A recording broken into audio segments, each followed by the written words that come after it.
La Sony A6000 ha lo stesso sensore da 24 megapixel che troviamo anche sulle più recenti A6006 e ZP-E10 e quindi possiamo registrare in 4K a 30 fps ed in 120 fps in Full HD. Ho acquistato questa fotocamera nel 2016 poco dopo la sua uscita e me ne sono innamorato sin da subito, anche perché prima utilizzavo la Canon 7D che dal punto di vista dei video, oggettivamente non c'è paragone. Tornando all'A6000, all'inizio l'ho usata con l'obiettivo kit 1650 insieme al Sony 35mm f1.8 che per il prezzo all'epoca era eccezionale. Infatti è stabilizzato e per i video l'apertura f1.8 mi è tornata molto utile. Dal punto di vista fotografico però non mi è mai piaciuto. Così poi ho acquistato il Sigma 16mm f1.4 e me ne sono innamorato. Infatti è risultato ottimo sia dal punto di vista fotografico che dei video. Ho utilizzato ottiche vintage come il Canon FD 50mm f1.4 e questo bellissimo Canon FD 135mm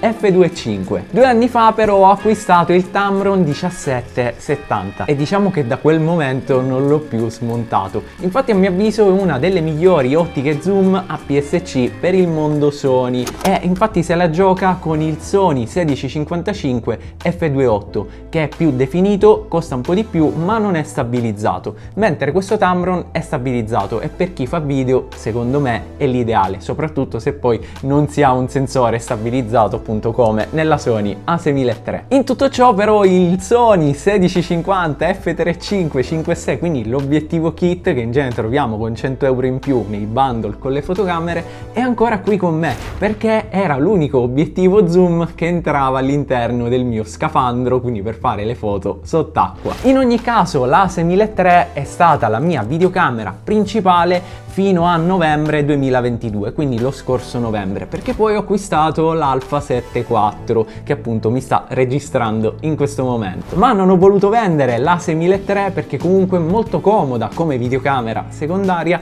e soprattutto ho il terrore di immergere l'Alpha 7 IV per fare appunto le foto subacquee. Comunque sia, arriviamo al punto, sono molto triste perché fra qualche ora venderò la A6000. Purtroppo per la fotografia subacquea ho delle esigenze diverse e quindi sono costretto a salutare la mia amata A6000 per prendere un'altra fotocamera e se tutto va bene la prenderò oggi stesso. Che dire ragazzi, questo video l'ho fatto semplicemente per dire addio alla fantastica A6000, anche perché mi ha permesso di realizzare tantissimi progetti dal punto di vista lavorativo ma soprattutto a livello personale e quindi addio A6000.